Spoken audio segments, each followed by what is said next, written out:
be rolling in, right? And I will make this recording available. It's a little bit less relevant to you all because you are here bright and early. But I want to welcome again some new faces and I don't know how to say this, old faces, familiar faces. How about that? People who I've known because I've taught at the Blanton for several years now, people who have been coming to my artful meditations. But again, my name is Hannah Wong, and I'm a Blanton lecturer as a kind of part-time thing. But my full-time job is that I am a facilitator, the founder and the CEO of a consulting group, a professional development group called Vox Omnibus. And we do these monthly meditations using art. And that's also how I know some of you folks. So welcome to you all. Welcome to this preview. Let me give you a little bit of a sense of the structure of how today is going to go. So first, we're going to be taking about 20 to 25 minutes looking, believe it or not, at just one thing, one mysterious thing that I have not revealed quite yet. And I'll tell you a little bit more about the reason why. And then we'll open it up to some Q&A.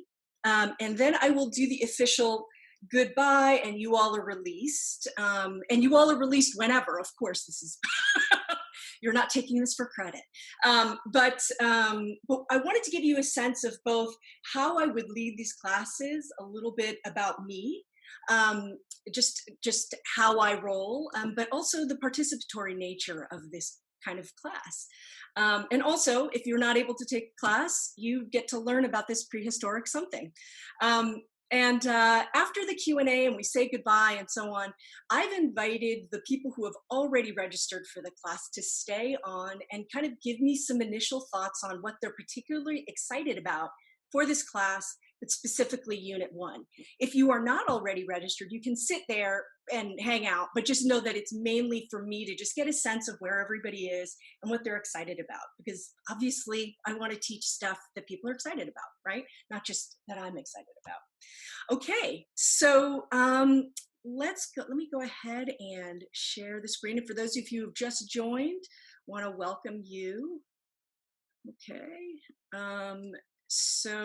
All right. So again, this is a class that is based on my many years of teaching art history at the college level. And I have sort of handpicked particular lessons. And one of the reasons, by the way, that I was really moved to do this is because teaching, actually, several of you, you knew that I was teaching at UT or at Baylor or at ACC, the area schools right around the Austin area. And several of you would say, I kind of wish I could sign up for your class. Where are you teaching? And recently, as I was looking into adjunct teaching, I thought, you know who I really want to teach?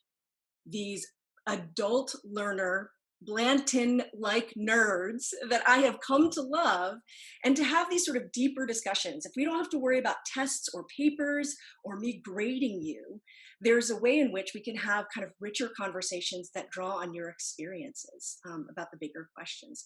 So we're going to start with the prehistoric, the Paleolithic age, and then move all the way up to Impressionism, maybe even go up to, I'm thinking about moving into symbolism, which is a little bit, is also there. So just so you know, these are broken up into 3 different units. You can take them separately or you can take the whole shebang, okay? So that's pretty much that. All right, so this is the particular, this is a nice little drawing to get us in the mood here of the subject matter, okay? So what we're looking at right now is the good old cave painting, right?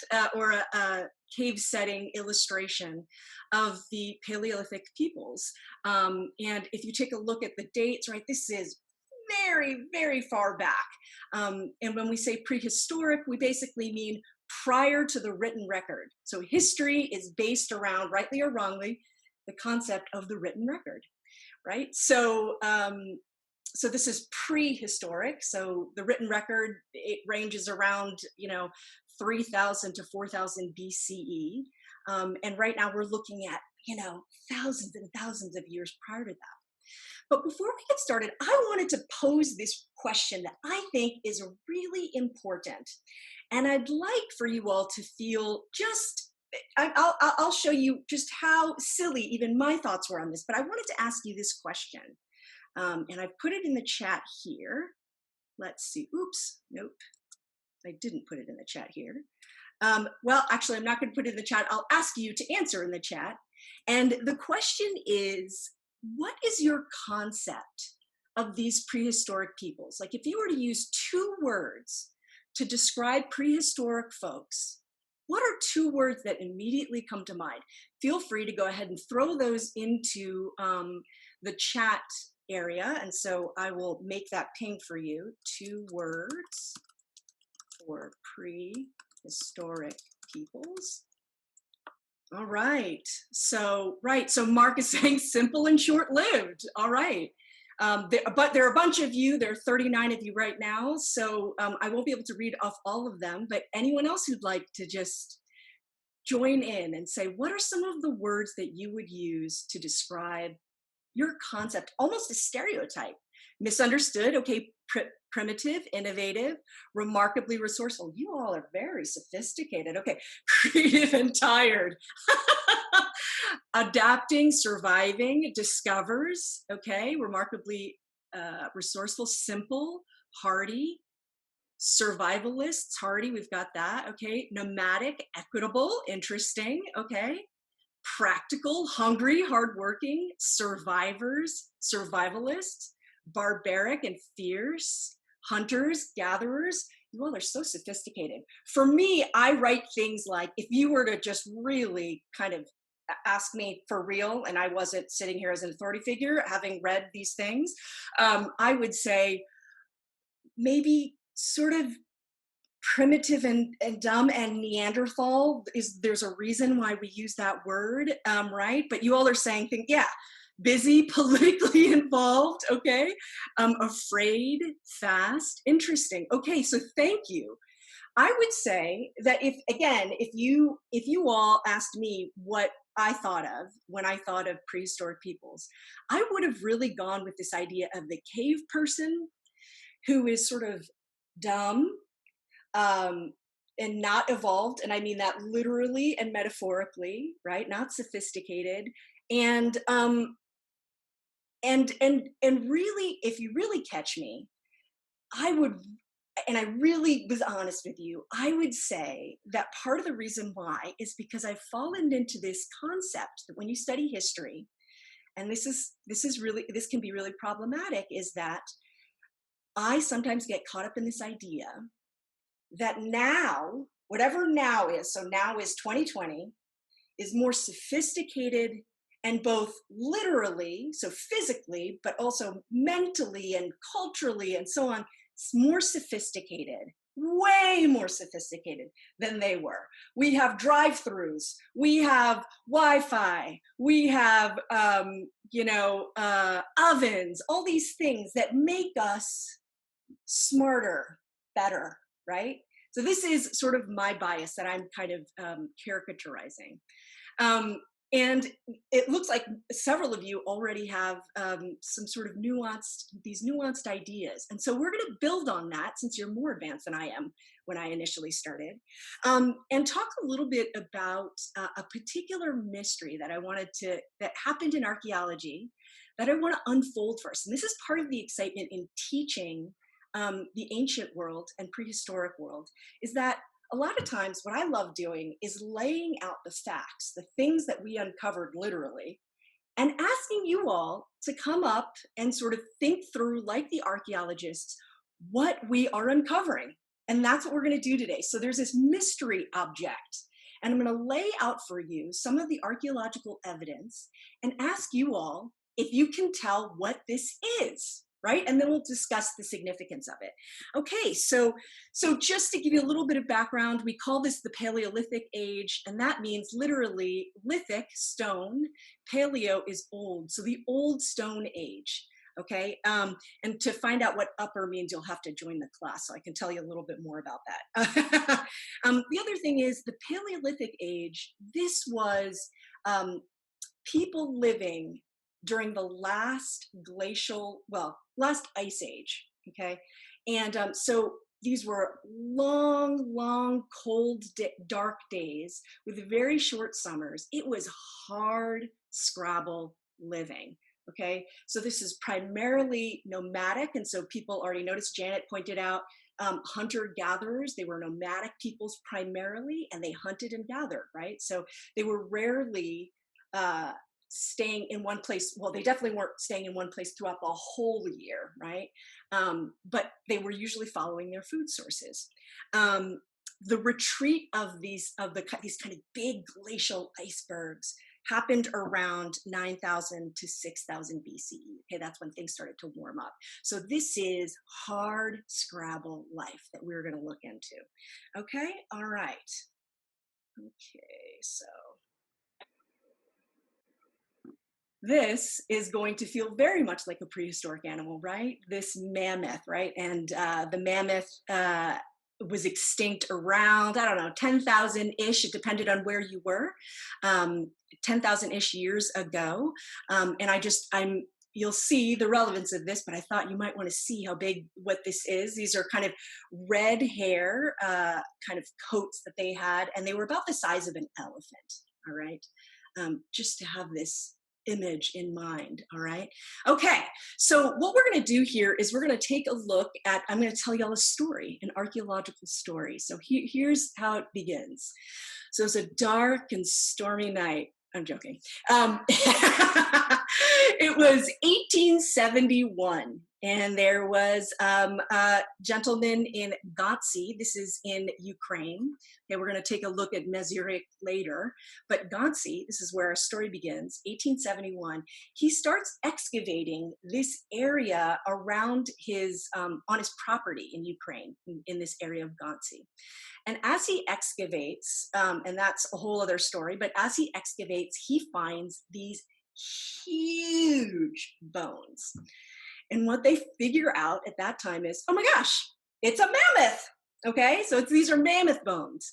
And they think, that's curious, how fun, interesting, right? So it's just an interesting curiosity. And what he does is he passes it off to this high school, the local high school. And after he passes it off to the local high school, a history teacher, yay historians, a history teacher becomes fascinated by this bone. And he gets a partner, a geologist in Kiev, or Kiev, whatever you want to pronounce it, to come down and help him unearth this site, this area. And as he's doing this, they find just piles of these mammoth bones, okay? And they get really excited about it, and they think, okay, what is this? Okay, it's clearly something from these prehistoric folks, and just piles and piles of these bones. Great, what could it possibly be? It's probably a garbage pile, right? I mean, it's actually like a really great possibility. The first theory, the hypothesis of this was that these prehistoric peoples slaughtered mammoths, stripped them of their meat, and then just left the bones there, and this is a garbage pile that we've kind of come across. All right, so the plot thickens, right? So in the 1920s, so several decades later, they start expanding, archaeologists, their way of creating or excavating a site. And so instead of working in these long, narrow trenches, they start excavating the whole site more holistically, right? This whole thing. And as they do this, okay, in these areas, because there's all these sort of mammoth bone piles that start popping up, as they start doing this, they realize, oh my gosh, it's something more, okay? So now we're gonna go to Mezirek. Okay, so they figure out what that something more is around the 1920s. And in the 1960s, so I'm going to take us to a special site. It's one of the most extraordinary sites of these mammoth bone piles.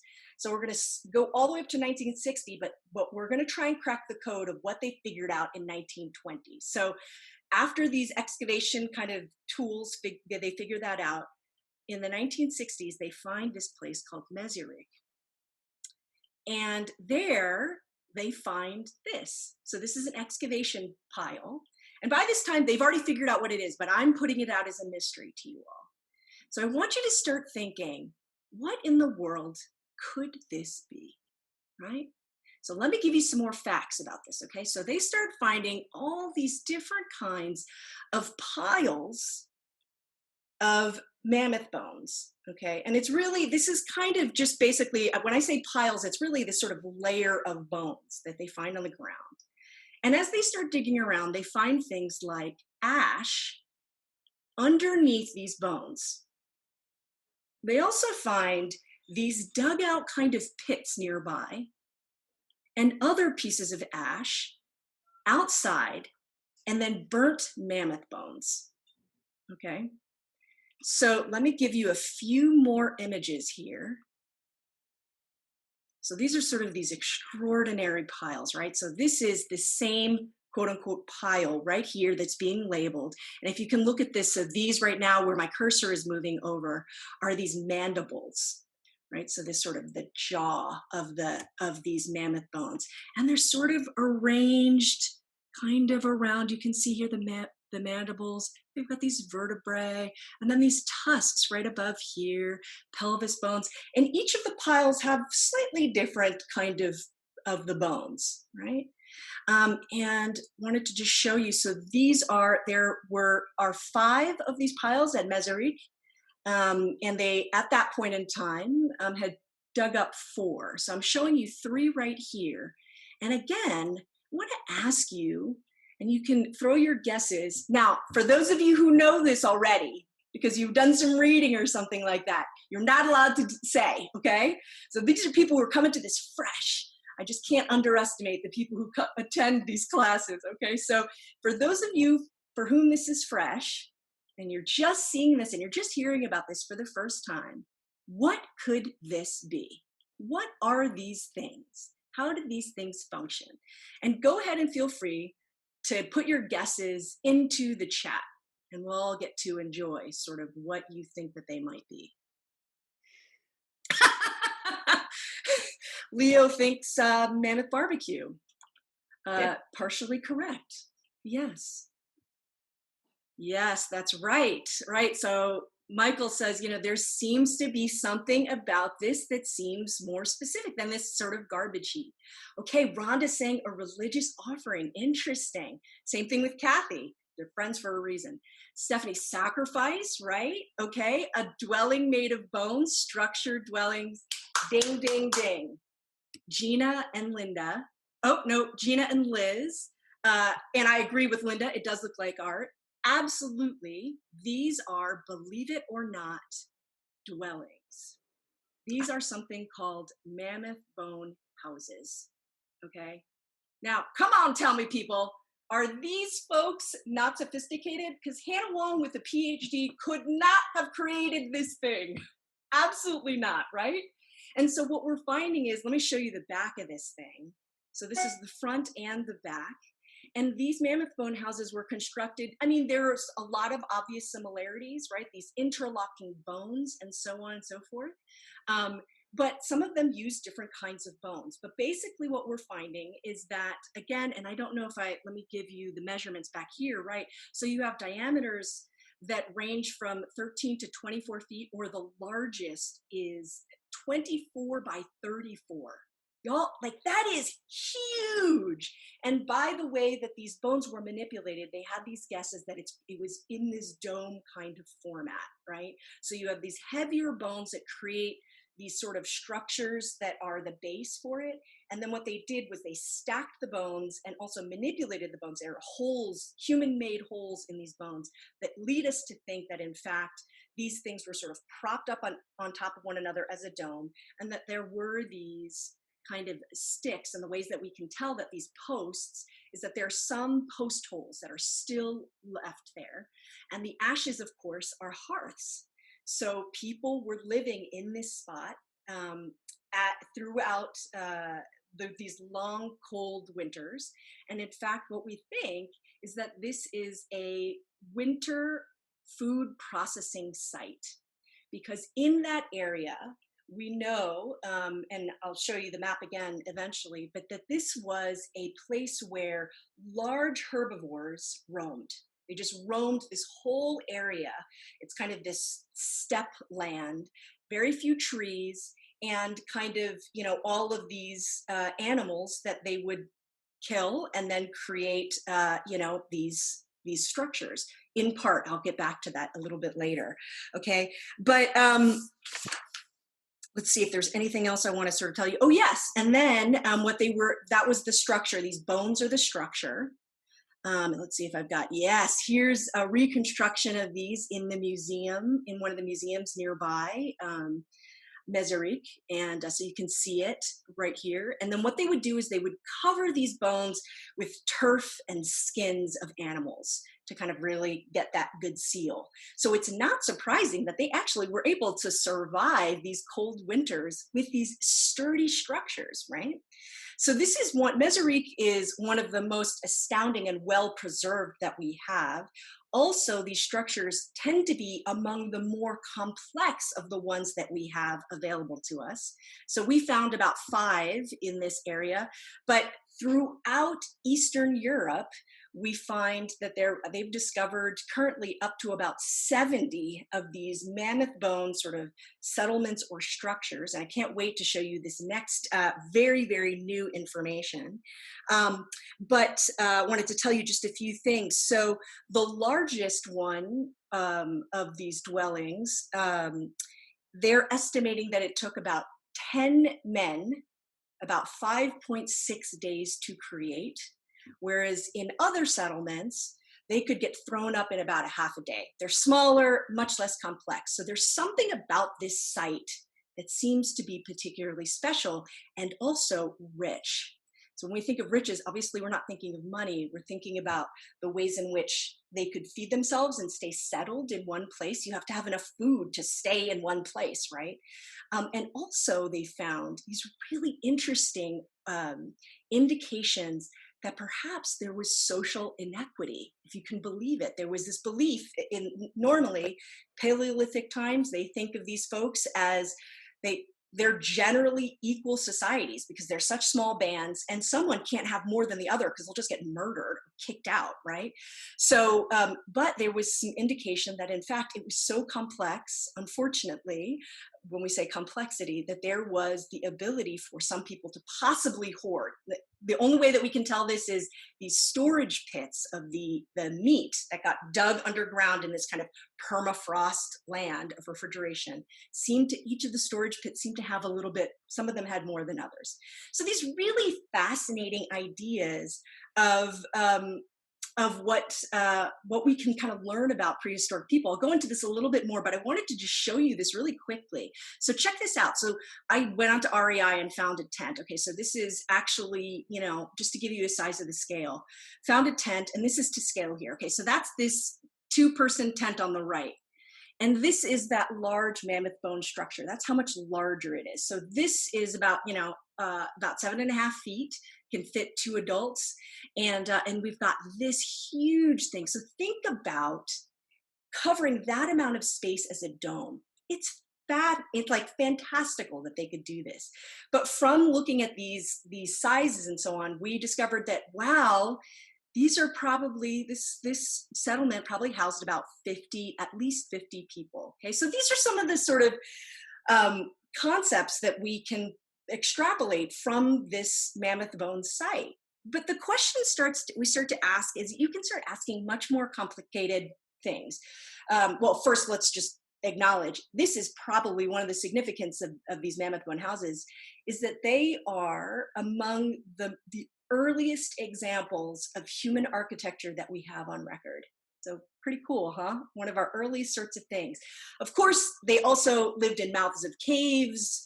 They lived under, branches that are kind of these tents up against cliffs, but here's this astounding kind of structure. And I wanted to ask you all this question, just another sort of example of detective work.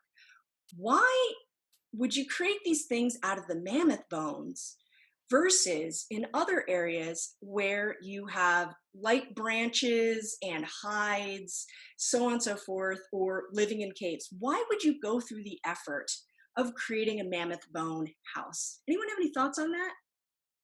I'm going to get back on chat. I haven't been on. Yeah. Okay. So I'm seeing Lorraine already. She's already said this, but an innovative use of resources. Anyone have any guesses? Why mammoth bone? It's immediately available. Worship aspect. Yes, that's very interesting, Michael. Of course, we don't have like Bob the cave person or the prehistoric human telling us, but it's an interesting concept that we're going to get to in the class. Durability absolutely won't burn down. Location, okay, so Lorraine, that's exactly right. One of the things, when you looked, if you were at the site, you'd recognize there aren't too many trees. So this is a really difficult, they've created this durable, lasting thing with available resources because there aren't trees. Isn't that amazing? Humans are amazing, right? So this is one of those things where when we talk about the significance, you ask an art historian and they would say, well, this is an example of art ingenuity from the very beginning, right? And also this architectural example from the earliest of times. But actually, what I want to leave us with before I go into some Q&A, and I'm sorry I'm going a little bit over here, but you'll just hear the lecture part, is that I just wanted to say that one of the things that's really significant to me about something like this, and I just wanted to also, let's see. Oh, right. Okay. I'm gonna have to blast through this. Okay, but check this out. This is in March 2020, one of the largest mammoth bone structures that they found. 40 feet in diameter, folks. Isn't that unbelievable? And it was published just recently. It was discovered in 2012. But I will also, at the very end, leave you, or you can just Google this. The Smithsonian, the New York Times has articles on this, but you know, it obviously got lost, I think, for a lot of people amidst coronavirus. But just wanted to share that with you. But getting back to this, I will just leave us with this, and then we've got a few minutes for Q&A, or if you're willing to hang out for a little bit longer, is that what's really interesting about this is that the Mammoth Bone House, it encapsulates so much of what is like a trap, at least for me, maybe you all are more sophisticated than I am, in looking at prehistoric humanity and what we made, that a lot of times the most obvious answer gets at some of it, but it's much more complex, right? So we look at this and we think, yeah, they killed mammoth. So of course they made stuff out of these mammoth. Actually, they're finding little things like, hey, some of these mammoth bones are from millennia past prior. There's just a mix match. So some of them are collected, right? So some of them are killed, some of them are collected from that space, whatever, things like that. The one that we just saw was made out of 60 mammoth, right? So they probably didn't murder all these mammoth in one night, right? And then create it. So there's something to be thinking about there, like what's going on there? Also thinking about societal structures, right? If they could house 50 people, at least in a settlement for that long, and also take down or organize to kill a mammoth, or make these things, there has to be some level of organization societally in order to do this. And there's all these indications that are so exciting, but my time is up, that show that there might have been trade across space, across this whole sort of strip, and that there was some sort of organization to settle disputes. So it's unbelievable. We start to find that humans are not just these dum-dums. I mean, you all didn't think that, but I did. Dum-dums who just kind of, oh, kill mammoth, put together house, you know, things like that. It's much more complex than that, and actually pushes your detective and deductive thinking skills. So I can't wait to have a bunch of you who have already signed up, and possibly some more. If not, hopefully the Blanton will be having more lectures and you can come see me in person. This is the my contact information, and I'm going to make this a little bit smaller here, and go ahead and see if I can't put this in the chat so you can cut and paste this if you have to run. So let me put this in the chat box, and if you have to run, just cut and paste that, and you're off to the races. I want to open this up now to some Q&A, and if those of you who have questions can stick around a little bit longer, let's wait for those of you who just have to run really quick pretty soon. Feel free to please ask a question. The way that we can do that, just because it's a cacophony of people, if you would just indicate in the chat that you have a question, and I will call on you, and then you can unmute yourself. So does anyone have any questions about the course, or maybe even just the Mammoth Bone House, who has to leave pretty soon? Okay, so I see Lorraine. Yes, the art history course total or piece by piece. So if you take all 3 units, it's $300. If you take 1 unit a piece, it is, so that's 4 weeks, it's 125. So if you just go to the registration page, it will break that down for you. So Lorraine is showing us something about where it is on the page. I think she's just showing us that. Okay, does anyone else have any questions? Thanks, Lorraine. Anyone else? And so go ahead and just tell me in your the chat box. There are just a lot of you, so I'm just scrolling through to make sure. Okay, so anyone who has any questions that isn't in a rush to leave, but just has a question, go ahead and throw that out. Any questions about the course or about the material that we've just looked at? No questions, I've answered them all. Okay, when does it meet? Okay, so it meets on Wednesday, starting next week, Wednesday, from 12 to 1:30, okay? 12 to 1:30, and you can look at the dates, and the webpage has them all. There's a break between each of the units, and the last unit, unit 3, has to work around some of our holidays, right? But generally speaking. Will each session include 1 work like today? No, it will. Thank you, Tamara. What it will do is and Ellen, I will get to yours and some of these other folks. Tamara, it will be a variety. So we will not spend as much time as we did on 1 work. We're going to cover a bunch of works, but I am unlike the other art historians that are out there. I do tend to pick 3 or 4 and then go deep, as opposed to slide, object. That's not the way that I roll. And oftentimes too, I really solicit discussion and really thinking it through. So that's a little bit different. Okay, let's see. Gina, great question. Honestly, I think it was teamwork, the heavier, larger bones. How did they do it? I mean, I think it just took a lot of people, right? A brief overview of the course, Ellen. So the time period that we're going to be looking at is prehistoric all the way up to about the Impressionists. Each of the units has its own sort of sub theme, but the overall theme is just a history of art in the world, and then thinking through concepts of power. So that is my quickest overview that I can give. And the website probably has a lot more along those lines. Let's see, did I miss any of these? Okay, Kathy is saying, yeah, thinks of Chaco Canyon, sophistication of prehistoric peoples. Absolutely, right. Aesthetic. Yes, I think that there might be an aesthetic to the arrangement of bones. I mean, of course, we can't quite know. I didn't show you this because it's so exciting, but some of the bones are actually painted. There is evidence of painting and design on the bones. And specifically right near the doorway, because if you think everything is covered, there's a doorway, there's a skull with these paintings and etchings on its head. Really fascinating. Do I know, Eloise asks, do you know if similar structures have been discovered on other continents or other parts of the world? I do not know, aside from Europe. I don't know aside from Eastern Europe. No, I don't.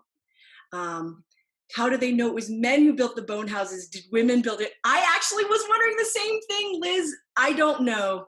I don't know if what they were doing was estimating the physical upper body strength of men or something like that. But granted, some of these Scientific American articles are a little bit dated, so who knows? Maybe they weren't sort of thinking it through. The answer to that is I don't know. Lorraine, I'm add to cart, but don't see cart found. I found everything. I found everything. Lorraine, you know what? I don't know. I found it. Okay, you figured it out. Okay. Okay, great, thank you.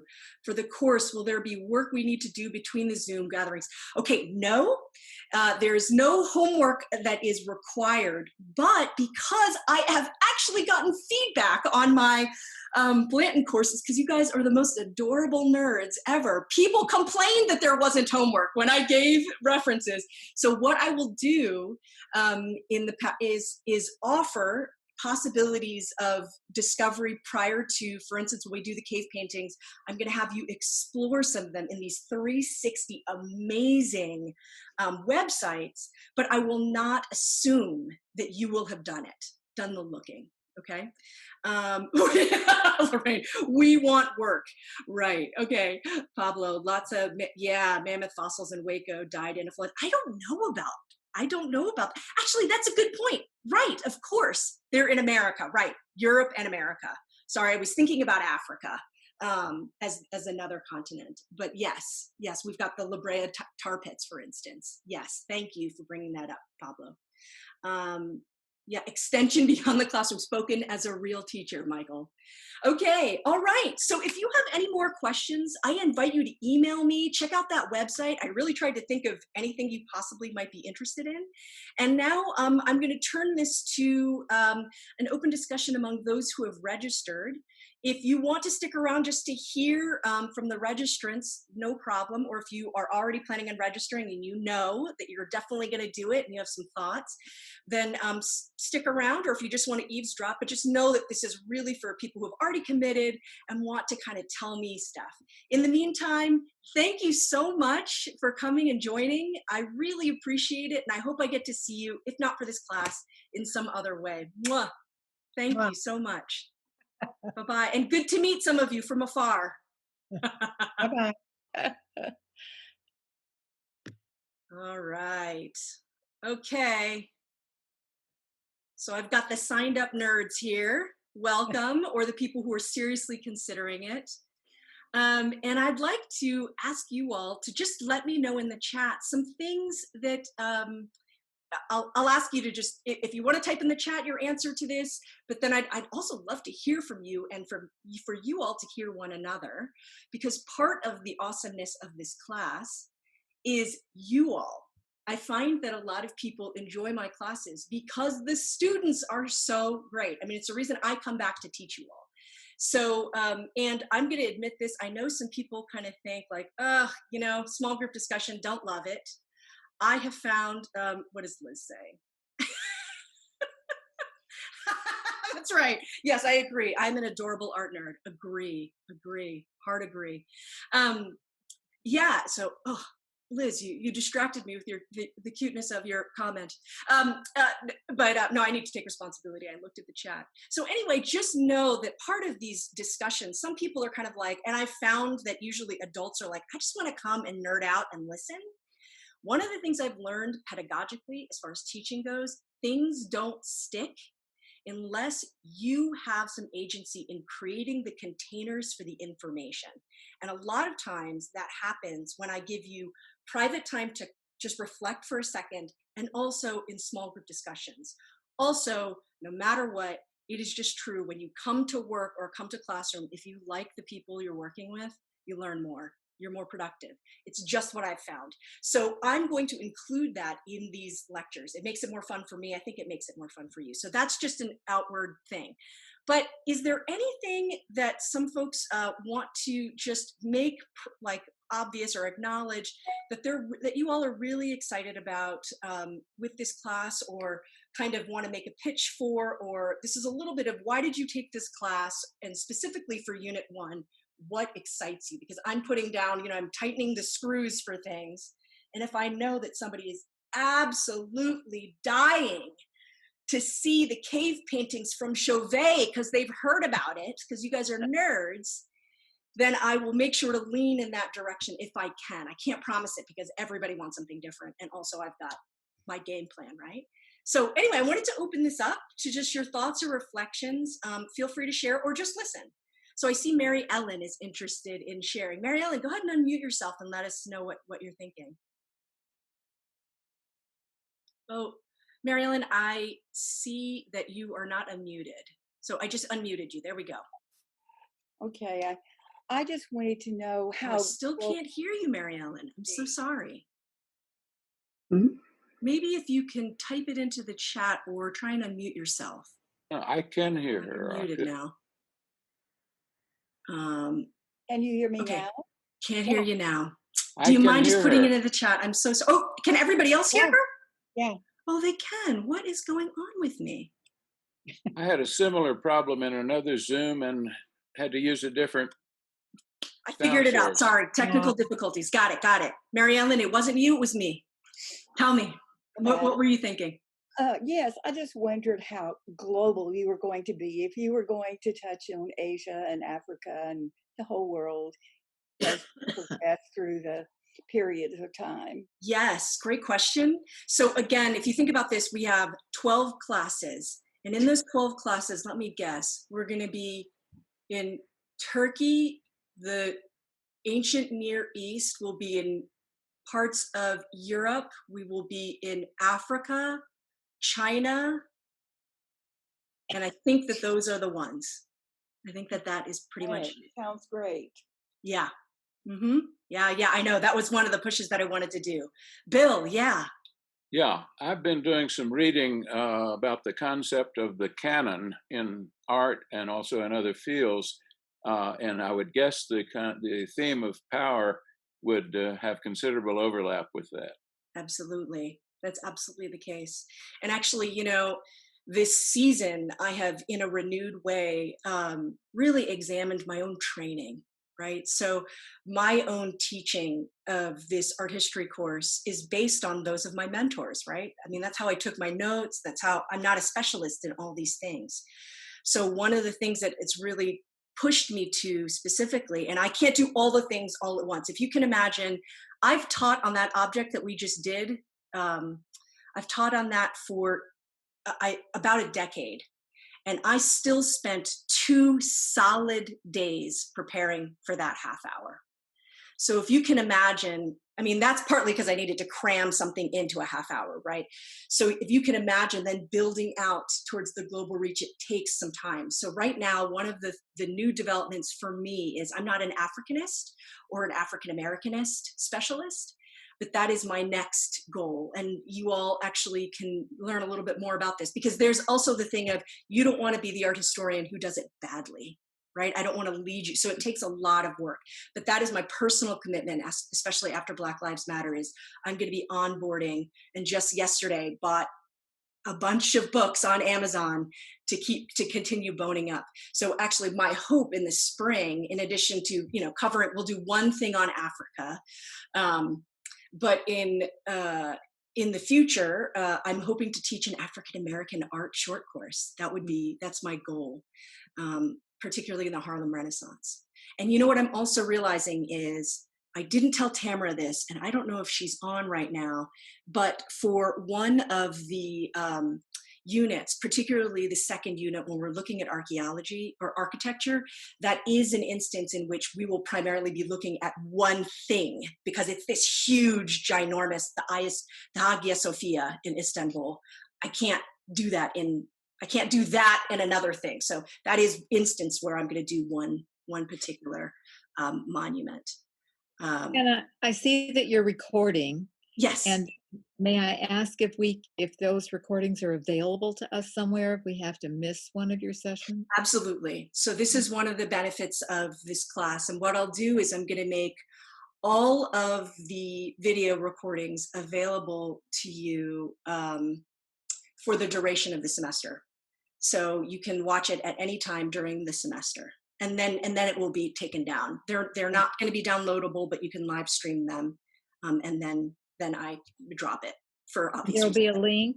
There'll be links. So after every class, maybe within a day or two, what I'll do is I'll send out to the class. So after every lecture, maybe a day or two, I will send out a link to it. I'm just going to store it on my Google Drive, and you will have access to it. Yep. Yeah. And Okay. even today, does that go for today? I think I'm going to try and post this as well, and make it available publicly too. Will you send it out on our email, or do we have to look it up? I'll send it out an email. Thank you, because I missed the first part. Oh, you did? Okay. Well, I'm just not used to it. You're usually on time, so it's totally fine. I am. Oh, Lord. Not So we give mine. you a pass. I give you a hall pass this time. Thanks. I need one. Okay. Any other sort of questions, but anything that people are really excited about? Linda, yeah. I'm curious because of the anniversary year, and Liz brought it up earlier, and because of your overarching theme of the exploration of power, how much women have to do with any of these periods of art, as much as you know. I mean, this is the year for women, and looks like there's enough of us on here. I can say this and not offend too many people. I think that the men can handle it too. Yes. How much they're so Linda, let me make sure that I understand how much they were a part of the prehistoric art, or how much they're a part of this course. Overall, but when it comes to prehistoric art, I really haven't heard it. If you have any information, I'd love it for this first part especially. Great. Yeah. It's hard. The only way we can tell is these things that are like handprints, or the size of, in the mud, Right. seeing the size. We know child, probably man, lady, we don't know. So that's very difficult with prehistoric to tell. But yeah, so sorry, I wonder if a specialist would be able to tell, but the indications are, it's pretty hard to figure that out. But I will discuss it a little bit in the cave paintings. Right. Yeah. And going forward, though, once you get to named artists, when there are named women artists, it would be nice to have a few of them. Yes. And this is a trick. So what I'm trying to do, I'm trying to avoid Blanton collections, because I want to teach at the Blanton Museum with the objects and that time period. So for instance, the most famous in the Western world artist is this woman named Artemisia Gentileschi during the Baroque period, which I am kind of trying to avoid, because the Blanton has a fantastic Baroque painting collection. But take it into consideration, Linda. Take it into consideration, and believe me, I like to bring in the ladies myself. So thank you. This is exactly what I'm asking for. Okay, anything else? Kind of along the lines of what Linda pointed out. Monuments, time periods. Remember, again, 12, and I'm trying to do the globe and the history of art. So it's really good to kind of hear where you all are leaning. And I see somebody said something in the chat. Okay, great. Thanks, Leo, for being excited. And Liz, look at you. You even want a reference guide of suggestions that fit the topic. Yes, I would say, depends on how deep you want to go into this. I have to surrender to the, okay, yes. See you, Linda. And we've only got a few more minutes, really. But I would suggest this right here. You can buy it used, and let me type it into the chat box. If you just want an overarching art history, textbook. So this is like the Art History 101 class. It's the basic history, and this is unfortunately only of Western art. Okay, it's a good one that's out there. Oops, rats. Okay, sorry, this is wrong person. Let me get it out to everybody. Okay, and then the next one, which I actually use when I teach, which is called A World of Art. Okay, so let me type this in there. There is a lot of debate, as you can imagine, on these textbooks. And just so you know, the thing that A World of Art is, let me show you how thick it is. Up to here is about techniques of art. So like sculpture, painting, so on and so forth. This is the last bit that is the overall history, okay? This is all history. This is the Jansons, okay? All of it is history. But the only thing that's unfortunate is it's just the Western world, right?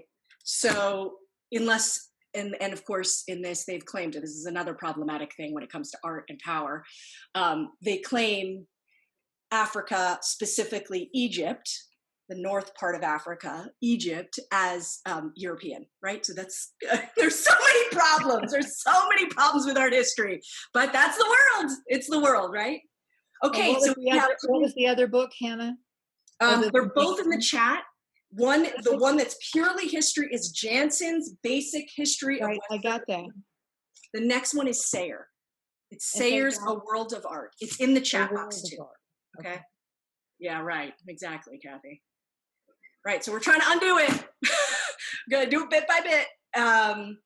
And Jansen's also does in a 2-volume set Western art. So it's Western art prehistory up through the medieval period, and then Renaissance up to modern.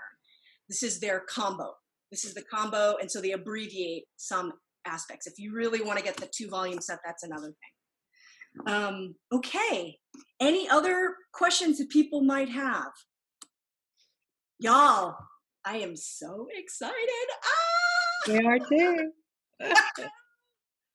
All right. Well, I will see you all next week. Yes, thanks, Kathy. And